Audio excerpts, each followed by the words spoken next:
الحمد لله نحمده ونستعينه ونستغفره ونؤمن به ونتوكل عليه ونعوذ بالله من شرور أنفسنا ومن سيئات أعمالنا من يهده الله فلا مضل له ومن يضلله فلا هادي له ونشهد أن لا إله إلا الله وحده لا شريك له ونشهد أن سيدنا ونبينا ومولانا محمدا عبده ورسوله وصلى الله تعالى على خير خلقه محمد وعلى آله أصحابه أجمعين أما بعد. محترم حضرات، اللہ تبارک و تعالیٰ کا بہت انعام ہے کہ آج ہم ایک ایسے موقع پر جمع ہیں جس مجلس کی نسبت قرآن کی طرف ہے، اور یہ بھی ظاہر ہے کہ نسبت سے حکم بدل جاتا ہے۔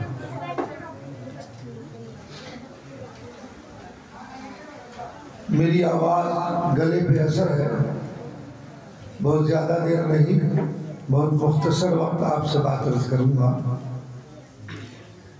ایک مرتبہ نبی کریم صلی اللہ علیہ وسلم کی مجلس لگی ہوئی ہے، صحابہ کرام رضی اللہ عنہ اجمعین تشریف فرما ہے۔ ایک شخص نبی کریم صلی اللہ علیہ وسلم کی خدمت میں حاضر ہوتا ہے۔ صحابہ کرام رضی اللہ عنہ اجمعین نے جب ان کو دیکھا تو آپس میں کہنے لگے کہ جو آنے والا شخص ہے ان کو ہم میں سے تو کوئی پہچانتا نہیں، اس لیے کہ مدینے کا رہنے والا معلوم نہیں ہوتا۔ اگر مدینے کا رہنے والا ہوتا تو ہم میں سے کوئی تو پہچانتا، اور اگر یہ مسافر ہے، سفر کر کے آیا ہے تو کچھ سفر کے نشانات غرد و غبار اس پر ہونا چاہیے، ایسا بھی نہیں ہے۔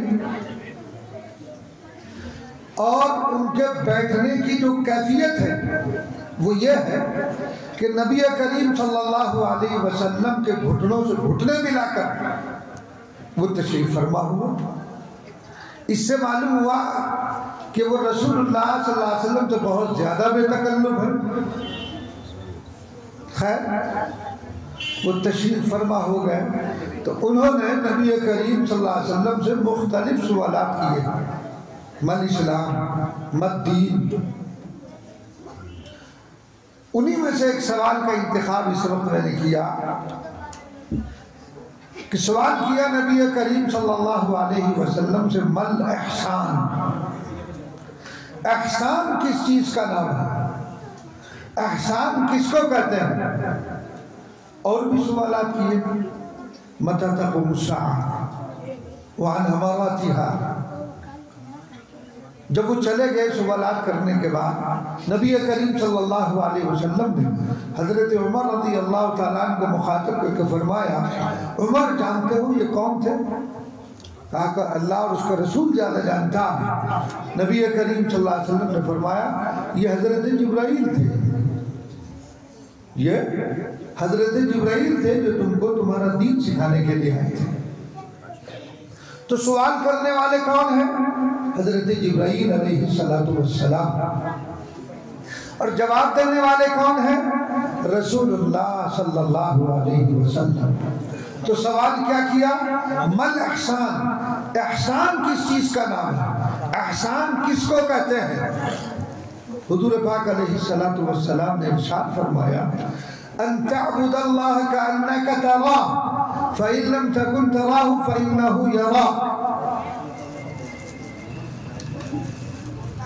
اللہ تبارک و تعالیٰ کی عبادت اس طرح کرو گویا کہ اللہ تمہیں دیکھ رہا ہے۔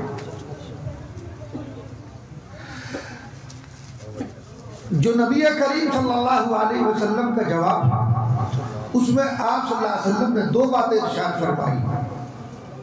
ایک حالت مشاہدے سے تعلق رکھتی ہے اور دوسری حالت مراقبے سے تعلق رکھتی ہے۔ ان تعبد اللہ کأنک ترا، تو عبادت اللہ کی اس طور پر کر گویا تو اللہ کو دیکھ رہا ہے، اس کو کہتے ہیں حالت مشاہدہ۔ اور دوسری بات جو رسول اللہ صلی اللہ علیہ وسلم نے ارشاد فرمائی کہ اگر انسان کو مشاہدے کی کیفیت حاصل نہ ہو سکے تو یہ مراقبہ کر، یہ استحضار کر کہ اللہ مجھے دیکھ رہا ہے، اس کا نام اس احسان ہے، اور یہ ہے تصوف کی اصل ہے۔ انسان جس بھی نیک کام کو انجام دے رہا ہے، چاہے وہ قرآن کریم کی خدمت کر رہا ہے، امامت انجام دے رہا ہے، یا کوئی بھی انسان کوئی بھی کام کر رہا ہے، اس کے دل میں یا تو یہ کہ اللہ کو وہ دیکھ رہا ہے، یا یہ استحضاری کیفیت اپنے اندر پیدا کر لے کہ اللہ مجھے دیکھ رہا ہے۔ انسان کے دل میں جب یہ استحضار ہوگا وہ کبھی گناہ کی طرف نہیں پھٹک سکتا ہے۔ جو قدم پڑے گا یہ استحضار اس کے لیے مانع بن جائے گا، روکنے والا بن جائے گا کہ میں ایسے مالک اور خالق کی نافرمانی کروں جو مجھے دیکھ رہا ہے۔ تو جب یہ استحضار ہوگا انسان گناہ کی طرف نہیں پھٹک سکتا ہے، گناہ نہیں کرے گا۔ جب بھی ارادہ کرے گا، جب بھی دل میں خیال آئے گا تو وہ جو استحضاری کیفیت ہوگی وہ مانع بن جائے گی، وہ رکاوٹ بن جائے گی اس کام کرنے کے، اس کام کے کرنے کے لیے کہ نہیں اس کام کو نہیں کرنا، میرا رب دیکھ رہا ہے۔ حضرت عمر رضی اللہ تعالیٰ سفر کر رہے ہیں، ظاہر بات ہے اس دور میں جو سہولیات ہیں وہ اس دور میں نہیں تھی۔ اگر آدمی کتنا ہی لمبا سفر ہو، جگہ جگہ ہوٹل سے کھانا کھا سکتے ہیں، پانی میسر ہے، اس وقت دور دور تک کوئی ہوٹل نہیں، ہوٹل نام کی کوئی چیز نہیں، بستیاں بھی بڑی دور دور ہوا کرتی تھی۔ سفر میں جب جاتے تھے چلتے تھے سفر میں تو زیادہ راہ کھانے پینے کا کچھ نہ کچھ سامان ساتھ لے کر چلا کرتے تھے۔ تو حضرت عمر رضی اللہ تعالیٰ سفر کر رہے ہیں، جنگلات کا سفر ہے، آپ کو سفر میں پیاس لگتی ہے، پانی کو تلاش کرتے ہیں لیکن کہیں پانی نظر نہیں آتا، دور دور تک پانی کو تلاش کیا گیا، پانی کہیں نظر نہیں آیا۔ تو ایک جگہ دیکھا کہ ایک چرواہا جو بکریوں کو چرا رہا ہے، حضرت عمر رضی اللہ تعالیٰ اس کے پاس تشریف لے جاتے ہیں اور اس سے کہتے ہیں چرواہے سے کہ تم مجھے تھوڑا سا دودھ دے دو تاکہ میں اس کے ذریعے سے اپنی پیاس کو بجھا لوں۔ اس چرواہے نے کہا میں آپ کو مالک کی اجازت کے بغیر دودھ نہیں دے سکتا، میں نوکر، میں اپنے مالک کی اجازت کے بغیر تصرف نہیں کر سکتا۔ حضرت عمر رضی اللہ تعالیٰ کو اللہ تبارک و تعالیٰ نے بڑے اعلیٰ درجے کی ذہانت عطا فرمائی تھی۔ خداوند قدوس نے ایسی ذہانت کہ انہوں نے رائے دی، اس رائے کی موافقت وحی سے ہوئی ہے۔ قرآن کریم نازل ہوا، قرآن کی آیت حضرت عمر رضی اللہ تعالیٰ نے جو رائے دی تھی اسی رائے کی موافقت وحی سے ہوئی۔ تو اللہ نے ایسے اعلیٰ درجے کی ذہانت حضرت عمر فاروق رضی اللہ تعالیٰ کو عنایت فرمائی تھی۔ تو بطور امتحان، بطور آزمائش اس شخص سے کہا میں تمہارے سامنے ایک تجویز رکھتا ہوں، تم ایک کام کرو، ایک بکری مجھے فروخت کر دو، اور فروخت کرنے کے بعد میں اس کو ساتھ رکھوں گا، پیاس لگے گی دودھ پی لوں گا، بھوک لگے گی ذبح کر کے اس کو بھون کر کھا لوں گا، اور مالک پوچھے گا بکری ایک بکری کم ہے کیا ہوا، کہنے لگے بھیڑیے میں پھاڑ دی تھی۔ اور جنگلات میں ایسے واقعات رونما ہو جاتے ہیں۔ تو یہ بطور آزمائش ایک تدبیر اس کے سامنے حضرت عمر رضی اللہ تعالیٰ نے اس کا امتحان لینے کے لیے رکھی۔ دیکھو یہ کیا کہتا ہے۔ یہ پورا واقعہ اسی طرح جیسے میں نے بتایا سیر اعلام النبلہ میں لکھا ہے علامہ ذہبی رحمۃ اللہ علیہ نے۔ تو حضرت عمر رضی اللہ تعالیٰ نے جب یہ تجویز اس کے سامنے رکھی تو وہ چرواہا کہتا ہے جو تجویز آپ نے رکھی ہے ٹھیک ہے، میں اس تجویز سے اپنے مالک کو مطمئن کر سکتا ہوں، مگر جو ہم سب کا مولا خداوند قدوس ہے اس کو مطمئن کرنے کی صورت اور تدبیر کیا ہوگی وہ آپ مجھے بتا دیجیے۔ ظاہر بات ہے جو ہم یہ تدبیر اختیار کریں گے اللہ تبارک و تعالیٰ تو اس تدبیر سے واقف ہے، وہ تو دیکھ رہا ہے۔ کوئی ایسی تدبیر بتا دیجیے کہ اللہ تبارک و تعالیٰ نہ دیکھ رہا ہو اور اس کے سامنے ہماری یہ تدبیر نہ ہو۔ حضرت عمر رضی اللہ تعالیٰ عنہ کا ایک تاریخی جملہ کتب میں محفوظ ہے۔ حضرت عمر رضی اللہ تعالیٰ عنہ نے فرمایا خدا کی قسم جب تک تجھ جیسے انسان اس روئے زمین پر موجود رہیں گے عدل و انصاف قائم رہے گا، اور جب تجھ جیسے انسان اس روئے زمین سے اڑ جائیں گے عدل و انصاف ختم ہو جائے گا۔ یعنی اس چرواہے کے دل میں اشتہار ہے اللہ کا کہ ہم یہ جو معاملہ کر رہے ہیں اللہ تبارک و تعالیٰ ہمارے اس معاملے کو دیکھ رہا ہے۔ تو دیکھا آپ نے وہ جو استحضاری کیفیت تھی اس کے دل میں اللہ کا جو استحضار ہے وہ مانع بن رہا ہے، وہ رکاوٹ بن رہا ہے اس بات سے کہ وہ اس تدبیر کو اختیار کرے۔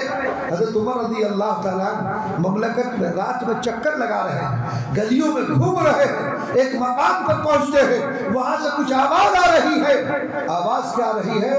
ایک بوڑھی ماں اپنی نوجوان بیٹی سے کہہ رہی ہے کہ بیٹی دودھ میں پانی ملا دو۔ بیٹی کہتی ہے کہ اماں میں کیسے ملا دوں، عمر کو پتہ چل جائے گا۔ تو ماں کہتی ہے بیٹا اس وقت کہاں عمر رکھا ہے، یہاں کہاں عمر ہے؟ وہ صاحبزادی کہتی ہے اماں عمر سے دیواریں بھی باتیں کیا کرتی ہیں۔ یہ ساری گفتگو حضرت عمر رضی اللہ تعالیٰ سن رہے ہیں، لیکن جب ماں نے تیسری مرتبہ کہا اور صاحبزادی نے انکار کیا تو آخر میں اس بچی نے یہ کہا کہ ماں ٹھیک ہے عمر نہیں دیکھ رہا لیکن عمر کا مولا تو دیکھ رہا ہے۔ اللہ تبارک و تعالیٰ تو ہمارے اس عمل کو دیکھ رہے ہیں۔ اگر ہم دودھ میں پانی ملاتے ہیں خدا بندر تو دودھ دیکھ رہا ہے۔ تو یہ جو استحضاری کیفیت ہے، جب یہ استحضاری کیفیت پیدا ہو جاتی ہے انسان گناہ سے رک جاتا ہے۔ چنانچہ لکھا ہے حضرت عمر رضی اللہ تعالیٰ نے ایک گول دائرہ اس کے مکان پر بنا دیا اور پھر اپنے صاحبزادے کا نکاح اس بچی سے کیا، اور اسی کے وطن سے عمر بن عبدالعزیز رحمت اللہ علیہ پیدا ہوئے تھے، جن کے دور حکومت کے متعلق علماء نے لکھا ہے کہ دور عمر ان کے دور میں لوٹ آیا تھا۔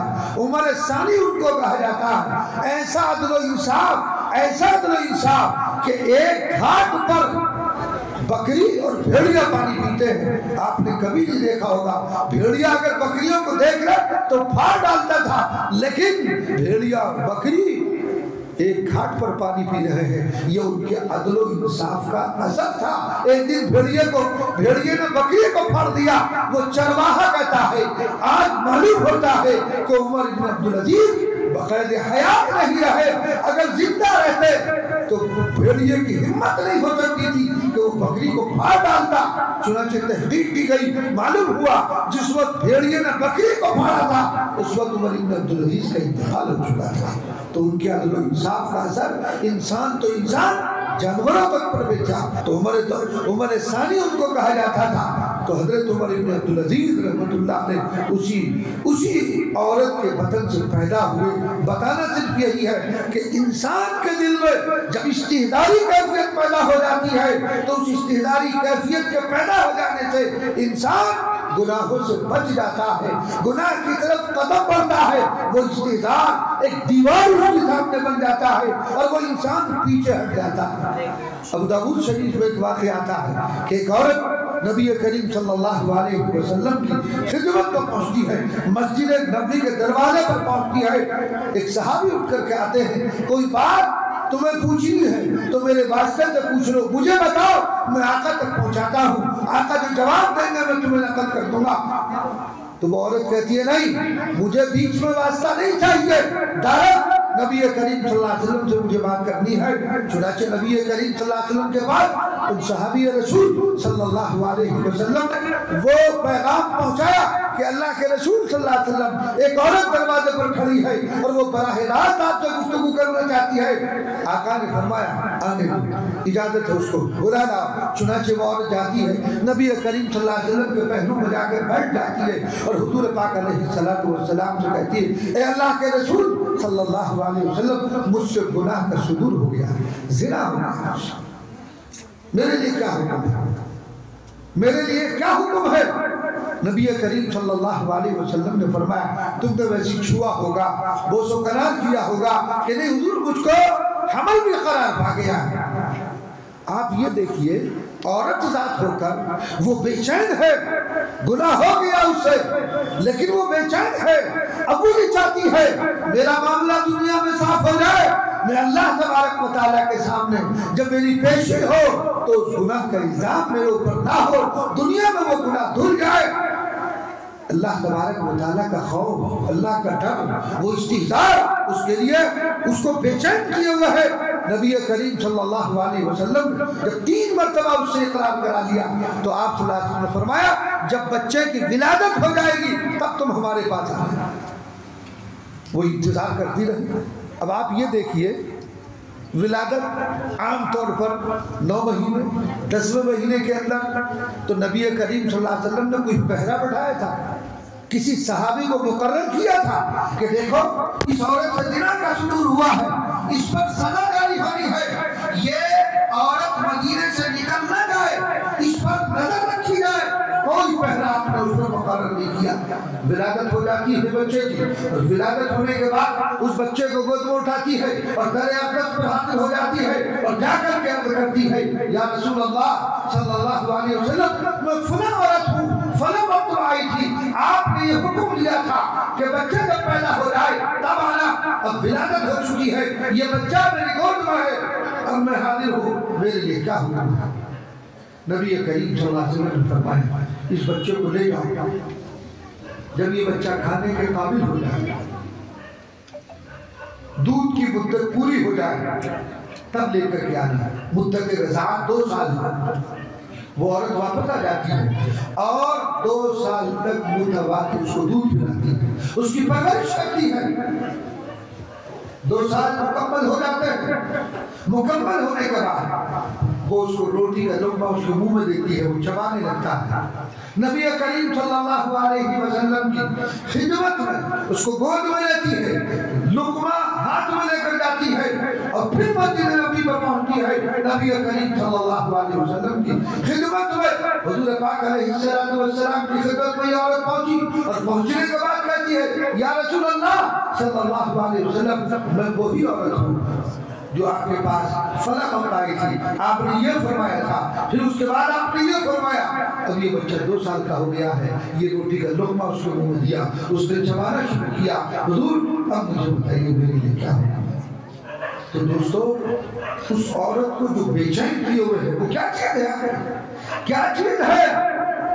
وہ اللہ تبارک و تعالیٰ کا ڈر, اللہ تبارک و تعالیٰ کا خوف, وہی استحضاری کیفیت اس کے دل میں ہے اور وہی اس کو بے چین کیے ہوئے ہے. اور وہ بار بار نبی کریم صلی اللہ علیہ وسلم کی خدمت میں حاضر ہو رہی ہے کہ یہ جو کچھ مجھ سے ہو گیا, میں چاہتی ہوں کہ دنیا میں معاملہ صاف ہو جائے.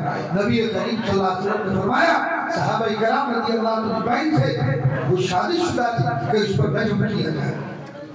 اس کے لیے سزا متعین کر دی گئی. ایک میدان میں کھڑا کیا گیا اور کھڑا کرنے کے بعد چاروں طرف سے پتھر برسائے.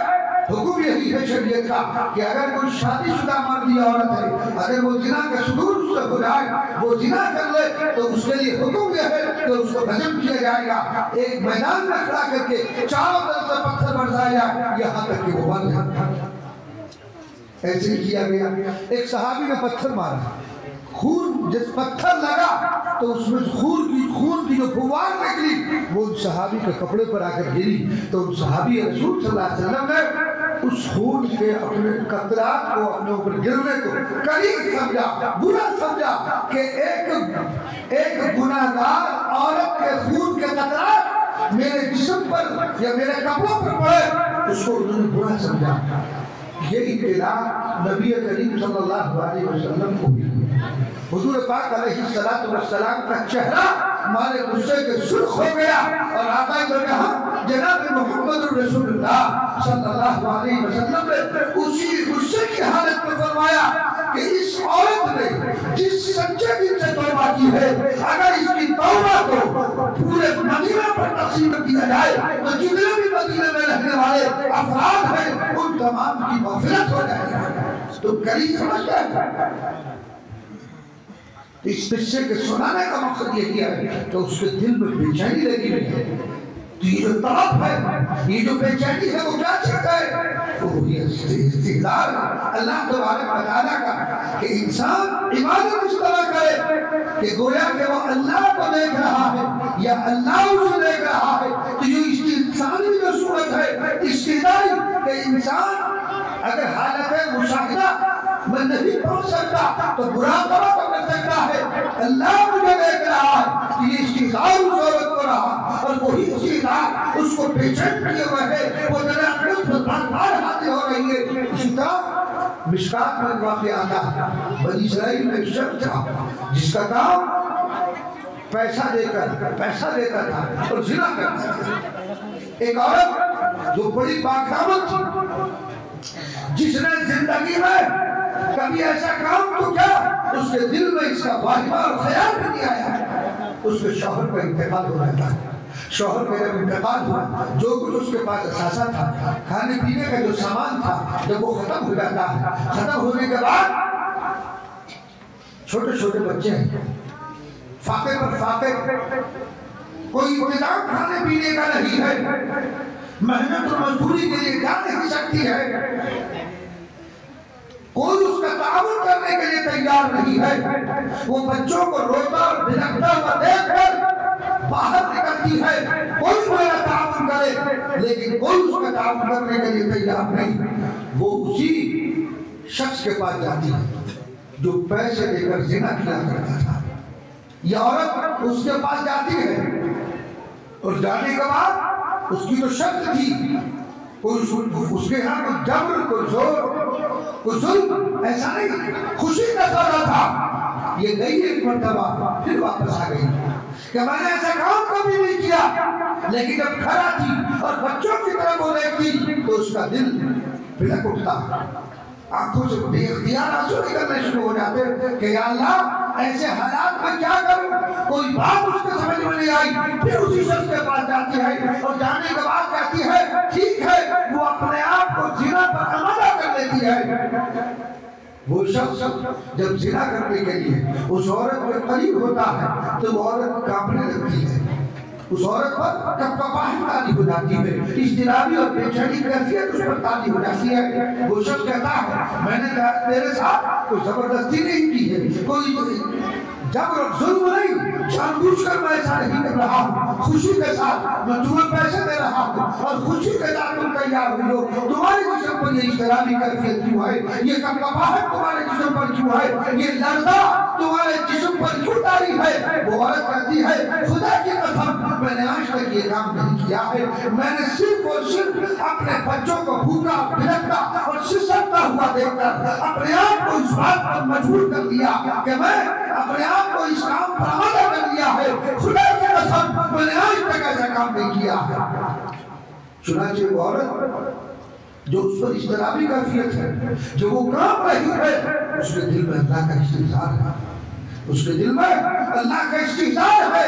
بے بس ہے بچوں کی وجہ سے اپنے آپ کو یہاں تک کھینچ کر لے آئی لیکن ابھی بھی اس کے دل میں اللہ کا استحضار ڈر اور خوف اور اسی کی وجہ سے وہ کپکپا رہی ہے. وہ بنی اسرائیلی شخص پیچھے ہٹتا ہے اور کہتا ہے تو عجیب عورت ہے تم نے تو مجھ پر بھی نظر تانی کر دیا میرے اوپر بھی کپکپاہٹ تانی کر دی. تو عجیب عورت آئی ہے اس کو پیسے دیے کہا کہ جلدی سے تم یہاں سے نکل جا جلدی سے میرے پاس سے چلی جا یہاں سے جلدی نکل اس لیے کہ میرے جسم پر بھی کپکپاہٹ تانی ہو گئی میرے جسم پر بھی نظر تانی ہو گیا. تو دوستو بتانا صرف یہ ہے کہ وہ عورت پاک دامن تھی اور اس کے دل میں اللہ تبارک و تعالیٰ کا استحضار تھا اس کے دل میں اللہ کا خوف اور اللہ تبارک و تعالیٰ کا ڈر تھا.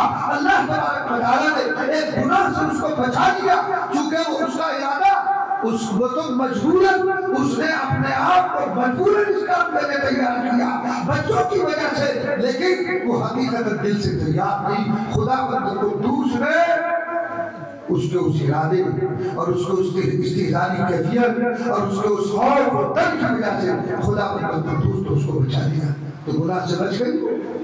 کہ اللہ تبارک و تعالیٰ کا استحضاء ایک ایسی چیز ہے جب کسی انسان کو یہ استحضاری کیفیت حاصل ہو جاتی ہے تو انشاءاللہ ثم انشاءاللہ وہ کسی گناہ کی طرف قدم بڑھائے گا، پیچھے ہٹ جائے گا، وہ استحضار اس کے لیے معنی بن جائے گا، وہ ڈر، وہ خوف، وہ اللہ تبارک و تعالیٰ کا ڈر جب دل میں آ جائے گا تو انشاءاللہ پھر گناہ کی طرف نہیں بڑھ سکے گا۔ اسی کو اللہ کے رسول صلی اللہ علیہ وسلم نے اس روایت کے اندر بیان فرمایا کہ اللہ کی عبادت تو اس طرح کر گویا کہ تو اللہ کو دیکھ رہا ہے، یا پھر اللہ تبارک و تعالیٰ کا ایسا استحضار کر کہ خدا بند قدوس دیکھ رہا ہے، اور ظاہر بات ہے اللہ ہمارے ہر حال میں دیکھ رہا۔ آپ جس حال میں بھی ہو، سوتے ہو، چلتے ہو، لیٹے ہو، بیٹھے ہو، بازار میں ہو، کہیں کسی بھی جگہ ہو، تو اللہ تبارک و تعالیٰ ہماری ہر نقل و حرکت سے واقف ہے۔ اس لیے وہ جملہ ہے مشہور، گناہ ایسی جگہ کر جہاں اللہ دیکھ رہا ہو۔ ظاہر بات ہے اللہ تو ہر جگہ دیکھ رہا، لیکن گناہ بھی نہیں کیا جائے گا۔ گناہ کبھی جب اللہ ہر جگہ موجود ہے اور خداوند قدوس دیکھ رہا ہے تو اس لیے انسان گناہ سے بچے۔ تو اس لیے دوستو ہمیں چاہیے ہم یہ استحضاری کیفیت پیدا کریں۔ اگر آپ کو مشاہدے کی کیفیت، بعض لوگ وہ بھی امت جن کو مشاہدے کی کیفیت حاصل ہو جاتی ہے، اگر مشاہدے کی کیفیت حاصل نہ ہو تو حالت مراقبہ میں آ جاؤ اور یہ مراقبہ کرو کہ اللہ مجھے دیکھ رہا ہے۔ اور جب یہ استحضار ہوگا انسان پھر کسی کا مال ہڑپ نہیں کرے گا، انسان کی چوری نہیں کرے گا۔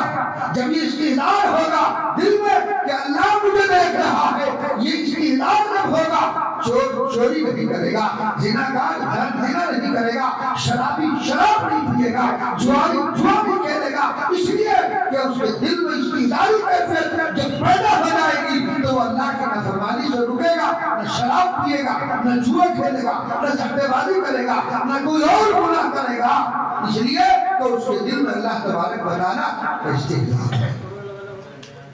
کوئی بھی کام ہے، اب یہی کام ہے مدرسے میں پڑھنے اور پڑھانے کا کام ہے، اگر اس کے دل میں یہ استحضار ہے تو ایک مدرس جو مدرسے میں پڑھانے والا ہے وہ اپنے اوقات کو قرآن کی تعلیم پر لگائے گا۔ اس نے مدرسے والوں کے ساتھ جو معاہدہ کیا ہے وہ اس وقت میں کٹوتی نہیں کرے گا۔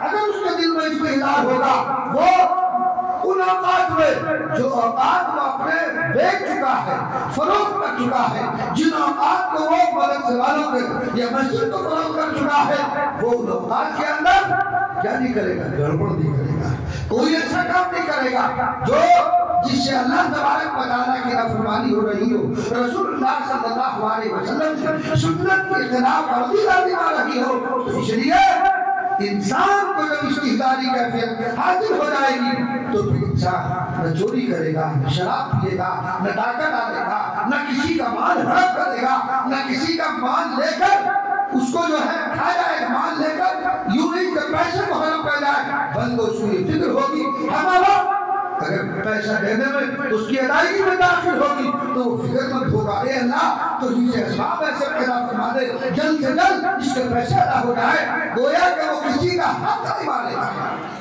اگر دل میں استحضار ہوگا اور اگر استحضاری کیفیت اس کے دل میں نہیں ہے، اللہ کا خوف، اللہ کا ڈر اور یہ استحضاری کیفیت اس کے دل میں نہیں ہے تو وہ سود کھانے میں بھی دریغ نہیں کرے گا، کسی کا مال ہڑپ کرنے میں بھی دریغ نہیں کرے گا، اس کو سب کچھ ہڑپ کر جائے گا، اس لیے کہ اس کے دل میں اللہ کا خوف نہیں۔ اگر خوف ہوتا تو وہ یہ کام کیوں کرتا؟ خوف نہیں ہے اس لیے وہ ان تمام کام کو انجام دے رہا، تو اس لیے کرو گے ہاں اپنے اندر استحضاری کیفیت پیدا کرو۔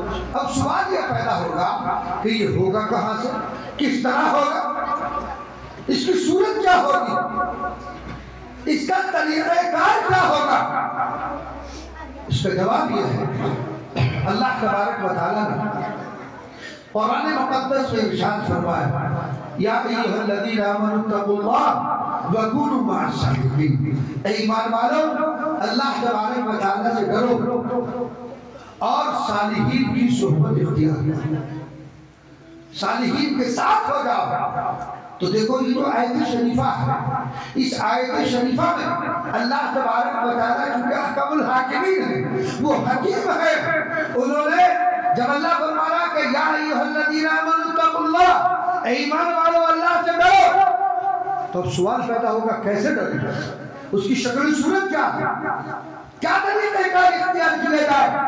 تو اللہ ہماری طبیعتوں سے واقف ہے، تو اس سوال کا جواب اللہ نے پہلے ارشاد فرما دیا کونوا مع الصادقین، صادقین کے ساتھ ہو جاؤ، سچے لوگوں کے ساتھ ہو جاؤ، ایسے لوگ جن کے دل میں استعدادی، جن کو یہ استعدادی کیفیت حاصل ہے، جو صادقین ہیں، جو اللہ کا خوف ان پر رکھتے ہیں، جو اللہ کا ڈر اپنے دل کے اندر رکھتے ہیں، جن کو یہ استعدادی کیفیت حاصل ہے، کونوا مع الصادقین، ایسے صادقین کے ساتھ ہو جاؤ، سچے لوگوں کے ساتھ ہو جاؤ۔ جب تم ان کی صحبت اختیار کرو گے، اللہ تبارک و تعالیٰ جن کو یہ استعدادی کیفیت حاصل ہے اور جن کے دل اللہ کے خوف سے معمور ہے، جب تم ان کے ساتھ بیٹھو گے، اللہ تبارک و تعالیٰ ان کے اثرات تمہارے اندر منتقل فرما دے گا۔ اب آپ یہ کہیں گے آگے کہ صاحب ایسے لوگ کہاں سے ہمیں ملتے ہیں؟ اب آپ یہ کہیں گے کہ جن کے دل اللہ کے خوف سے معمور ہو اور جن کو یہ استعدادی کیفیت حاصل ہو، ان افراد کو کہاں تلاش کریں، کہاں سے لائے؟ ہمیں تو نظر نہیں آتا۔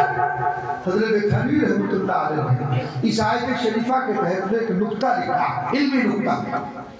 حضرت نے فرمایا کہ دیکھو یہ قرآن کی آیت ہے، ہر مومن کا ایمان ہے یہ قرآن قیامت تک باقی رہے گا۔ جب یہ قرآن قیامت تک باقی رہے گا، یہ آیت میں قرآن کی ہے، یہ بھی قیامت تک باقی رہے گی۔ اللہ فرما رہا ہے تقوی، طہارت اختیار کرو، اور اس کے اختیار کرنے کی صورت کیا ہے؟ جو صادقین ہیں ان کے ساتھ ہو جاؤ۔ تو اللہ تبارک و تعالیٰ فرما رہے ہیں کہ تقوی، ڈر، خوف، اور پھر اس کی اختیار کرنے کی شکل و صورت کیا؟ ان لوگوں کے ساتھ، ان لوگوں کی معیت اختیار کرو جن کے دل میں اللہ کا تقوی، ڈر، خوف اور استعداد ہے۔ تو معلوم ہوا کہ جب قرآن قیامت تک رہے گا، یہ آیت قیامت تک رہے گی، صالحین بھی قیامت تک باقی رہیں گے، قیامت تک زندہ رہیں گے۔ تو اب ہم تلاش کیسے کریں؟ چلو مان لیا قیامت تک رہیں گے، ہمارا ایمان ہے، یقین ہے، تو ہم کیسے تلاش کریں؟ کیسے پتہ چلے گا کہ یہ صادقین ہیں، یہ صالحین ہیں، ان کے دل اللہ کے ڈر سے معمور ہے؟ تو اس کے لیے آپ کو تلاش کرنا ہے۔ آپ کو جب اصلی چیز کی تلاش ہوتی ہے کہ بھئی اصلی گھی کہاں ملے گا، تو آدمی جستجو کرتا ہے، پوچھتا ہے، معلومات کرتا ہے، یار دوستوں میں پوچھتا ہے کبھی اصلی گھی کہاں ملے گا، تو بھئی فلاں جگہ گھنٹہ گھر پہ فلاں دکان ہے اور وہاں بالکل اصلی ملتا ہے۔ تو آپ نے تلاش کیا، جستجو کی، اور اس جستجو کے نتیجے میں آپ کو اصلی گھی مل گیا۔ ایسے ہی وہ لوگ جن کے قلوب اللہ کے خوف سے معمور اور استعدادی کیفیت سے معمور ہے، ہر وقت استعدادی کیفیت ان کی رہتی ہے، ایسے موجود ہیں، مگر تلاش نہیں کرنا پڑتا۔ مفتی شفیع صاحب رحمۃ اللہ علیہ نے لکھا کہ اصل میں ہر چیز میں ملاوٹ ہو گئی ہے اور مولوی میں بھی ملاوٹ ہے۔ پھر مفتی صاحب نے واقعہ لکھا کہ ایک شخص بازار گیا اور بازار سے گھر کی ضروریات کا سامان خرید کر لایا۔ اس نے مرچیں خریدی، ہلدی خریدی، دھنیا خریدا، ساری چیزیں خرید کر گھر لایا، اور گھر لانے کے بعد بیوی کو دیا، اور بیوی نے جب دیکھا تو وہ بیوی اپنے شوہر سے کہنے لگی یہ سامان کہاں سے لے کر آیا؟ کہنے کہ بازار سے لایا ہوں۔ کہنے کہ ملاوٹ ہے اس میں، دھنیا میں بھی ملاوٹ، ہلدی میں بھی ملاوٹ، اور مرچوں میں بھی ملاوٹ ہے ہر چیز میں، خالص نہیں ہے یہ۔ تو وہ شوہر کہنے لگا اپنی بیوی سے کہ اچھا جب دنیا کی ہر چیز میں ملاوٹ ہے تو ایسی زندگی جینے سے فائدہ کیا، یا زہر کھا کے مر جانا چاہیے۔ وہ بازار گیا، بازار سے زہر خرید کر لایا اور کھا کر اس انتظار میں بیٹھ گیا کہ اب موت آئے، اب موت آئے، اب موت آئے۔ موت آئی نہیں، گالی بکے کہنے لگا کہ اس میں بھی ملاوٹ ہے، زہر میں بھی ملاوٹ ہے، یہ بھی خالص نہیں ہے۔ تو مفتی صاحب نے لکھا ہے کہ دہلی واقعہ لکھا، پھر لکھا ایسے ہی مولوی میں بھی ملاوٹ، لیکن جو علماء ربانی ہیں، جو علماء حقانی ہیں، اللہ تبارک و تعالی نے جن کو اس صفت سے متصف کیا ہے کہ ان کے دل میں استحضاری کیفیت، وہ ہر آنے والے کو توڑ لیں اور دیکھ لیں اور سمجھ جائیں ایسے افراد موجود ہیں، مگر ہمیں کوشش کرنی پڑے گی، کوشش کرنی پڑے گی۔ چلنا تو تھوڑا سا بھائی، تھوڑی محنت تو ہمیں بھی کرنی پڑے گی نا۔ اب آپ یہ چاہو گھر بیٹھے بیٹھے ہمیں یہ نعمت حاصل ہو جائے۔ آدمی دو پیسے کمانے کے لیے صبح سویرے جاتا، دکان کھولتا ہے، شام تک بیٹھتا ہے، پھر کہیں اس کو آمدنی ہوتی ہے۔ دنیا کو حاصل کرنے کے لیے آدمی اپنا کتنا وقت صرف کر رہا ہے، تو کسی ایسے شخصیت کو تلاش کرنے کے لیے جس کا دل اللہ کے خوف پر معمول ہو اور جس کو استحضاری کیفیت معمول ہو، جس کی دل کی استحضاری کیفیت ایسی ہو، تو اس کو بھی تلاش کرنے کے لیے کچھ وقت کو صرف کرنا پڑے گا، اپنے احباب سے پوچھنا پڑے گا، جو متعلقین ہے ان سے معلومات کر کے پھر ان کی صحبت اختیار کرو گے انشاءاللہ ثم انشاءاللہ اللہ تبارک و تعالی وہ چیز تمہاری زندگیوں کے اندر منتقل کر دے گا۔ اب آپ کہیں گے صاحب یہ کیسے ہو سکتا ہے کہ چلو مان لیتے ہیں کہ ایسا آدمی ہمیں مل گیا، اب اس کے پاس جا کر بھی بیٹھ گئے تو استحضاری کیفیت ہمیں کیسے حاصل ہو جائے گی؟ ان کے پاس جانے سے، ہاں ان کے پاس جانے سے حاصل ہو جائے گی۔ روایات، مشاہدات اس پر دلیل۔ ایک مرتبہ کا واقعہ لکھا میں پڑھ رہا تھا، جنید بغدادی رحمۃ اللہ علیہ، ان کا حلقہ توجہ لگا ہوا، ایک کتا آ کر بیٹھ گیا اس حلقہ توجہ میں، ایک طرف کتا آ کر کے بیٹھ گیا۔ جب وہ مجلس ختم ہوئی، کتا جب واپس جاتا ہے، آپ نے دیکھا ہوگا کہ ایک محلے کا کتا دوسرے محلے میں پہنچ جائے تو اس محلے کے کتے کا کیا کرتے ہیں، اس کا استقبال کس طرح کرتے ہیں؟ کاٹ کھانے کو دوڑتے ہیں اس کو۔ لیکن اس کتے کا یہ عادت تھا کہ جس جگہ سے گزرتا تھا اس کے ارد گرد کتے جمع ہو جاتے تھے۔ حضرت تھانوی رحمۃ اللہ لکھا گویا وہ کتوں کا شیخ بن گیا تھا، یعنی جب اللہ والے کی مجلس میں بیٹھنے پر اس کتے پر یہ اثر ہو سکتا ہے، ایک انسان جو اشرف المخلوقات ہے، جس کو اللہ تبارک و تعالیٰ نے اشرف بنایا ہے، تمام مخلوق میں سب سے بہترین انسان اس کو بنایا، کیا اس پر اثر نہیں ہوگا؟ یقیناً اثر ہوگا۔ یہ آیات شریفہ جو میں نے پڑھی وہ بھی بتا رہی ہے، احادیث شریفہ بھی بتا رہی ہے، مشاہدات بتا رہے ہیں، واقعات اس چیز کو بتا رہے ہیں کہ جس کے دل میں استحضاری کیفیت پیدا ہوگی، جب تم اس کے پاس جاؤ گے تو دل خود بتا دے گا۔ اللہ والے کی پہچان معلوم ہے کیا ہے؟ اللہ والے کی پہچان کیا ہے معلوم ہے؟ حضرت تھانوی رحمۃ اللہ علیہ کے ملفوظات میں ہے کہ جب اس کی مجلس میں جا کر انسان بیٹھے، دل دنیا سے سرد ہو جائے اور آخرت کی طرف رغبت ہو جائے، یہ علامت ہے اس بات کی کہ جس کی مجلس میں تم گئے ہو یہ انسان اللہ والا ہے، اس کے دل میں اللہ کا خوف ہے، اس کے دل میں اللہ کا استحضار ہے، اسی کا اثر تمہارے قلب پر پڑ رہا ہے۔ آدمی کہتا ہے بھائی میں فلاں کے پاس گیا تھا، بڑا سکون محسوس ہوا صاحب، ان کی مجلس میں تھوڑی دیر بیٹھے بڑا سکون محسوس ہوا، تو یہ جو سکون محسوس ہو رہا ہے یہ کیوں محسوس ہوا آپ کو؟ یہ مشاہدات کی تو ہے، یہ انسان خود بتا رہا کہ مجھے آپ کے مجلس میں آنے سے قلبی سکون ہوا، دل کے اندر جو ایک عجیب سی کیفیت تھی اور پراگندہ خیالات جو ہر وقت میں رہا کرتا تھا، آپ کے پاس بیٹھنے سے یہ کیفیت ہوئی کہ جمعیت مجھے نصیب ہو گئی اور دل کو اطمینان اور سکون حاصل ہو گیا۔ یہ سکون یہ سکون کیوں حاصل ہوا؟ یہ وہی اس کے دل کی جو کیفیت ہے، اس کے دل کی جو کیفیت ہے، اس کے اثرات آپ پر پڑے اور آپ کی کیفیت دل کی بدل گئی۔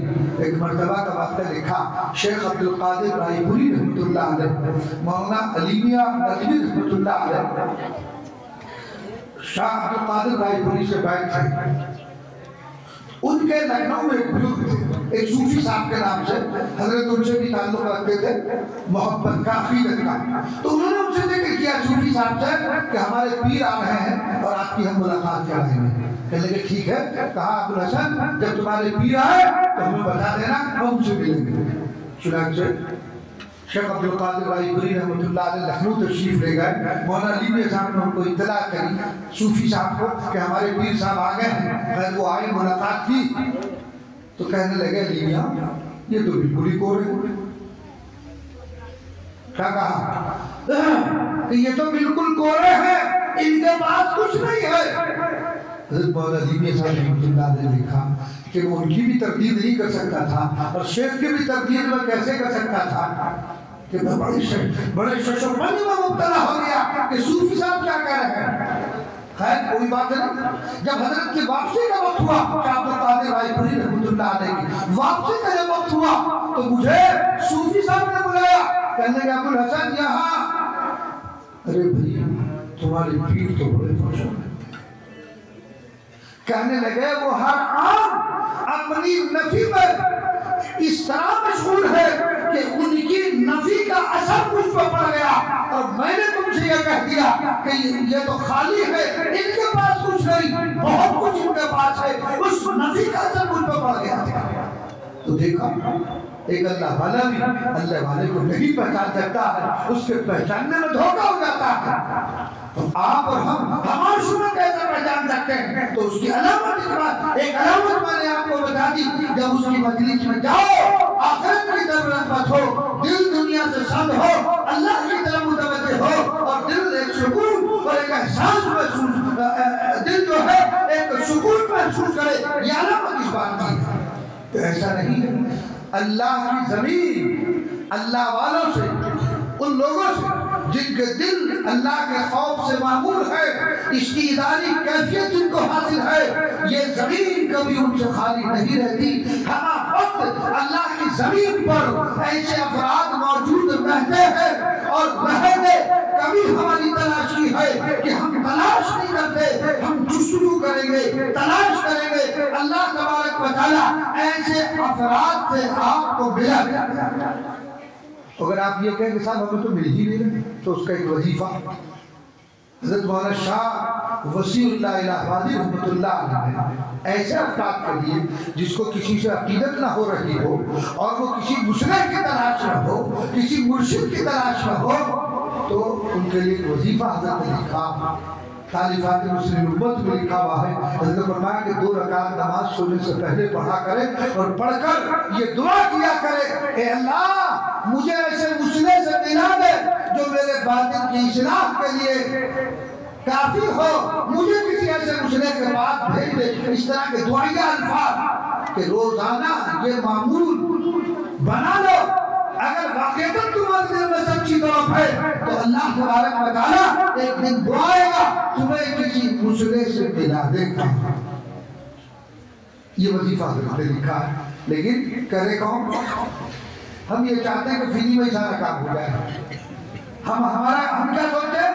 کرنا کچھ نہ پڑے، کچھ نہ کرنا پڑے، کام ہو جائے۔ ایسے کیسے ہو سکتا ہے؟ کچھ تو کرنا پڑے گا، کچھ تو چلنا پڑے گا، کچھ تو محنت اور کوشش کرنی پڑے گی، تبھی کچھ حاصل ہوتا ہے۔ من جدہ وجدہ، جو آدمی کوشش کرتا ہے پاتا ہے، اور جو کوشش نہ کرے، ایک آدمی شادی نہ کرے اور رو رو کے دعا کرے اللہ مجھے اولاد دے دے، ہو گیا اولاد؟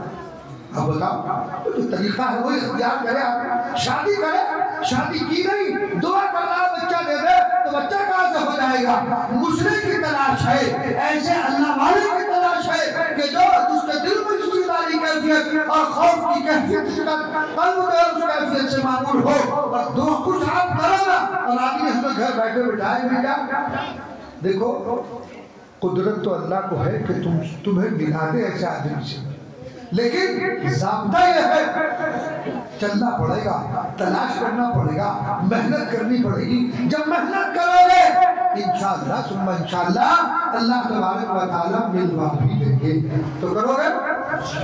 ہاں. یہاں سے جو میں پیغام کرنا آپ کو چاہتا ہوں وہ یہی کہ میری بات کا خلاصہ یہ ہے کہ اپنے دل میں استحضاری کیفیت پیدا کرو.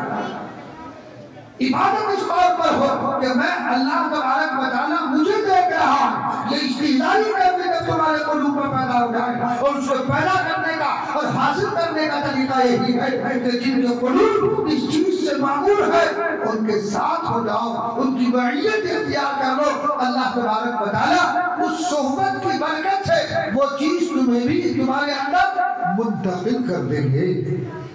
تو کرو گے انشاءاللہ. اللہ تبارک و تعالیٰ مجھے بھی آپ کو بھی جو باتیں اس وقت کہی گئی ہیں ان پر عمل کرنے کی توفیق عنایت فرمائے.